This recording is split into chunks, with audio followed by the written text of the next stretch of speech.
We're working with CPI and Innovate UK to look at optimising oligonucleotide manufacturing, which is a new area for us, and really we're looking to increase yield from production processes whilst at the same time reducing impurities. Through this process we're going to provide some extra data and extra models to make this more available commercially.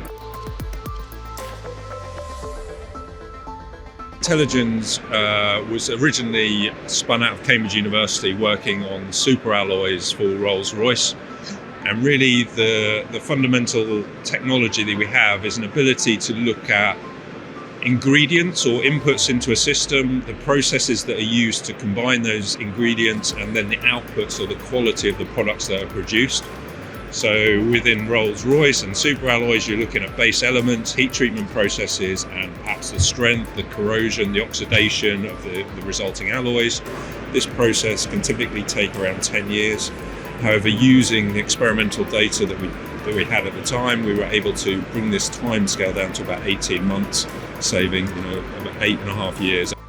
AI and machine learning is a digital technology. People need to start using their data more efficiently, and hopefully we can help people do that.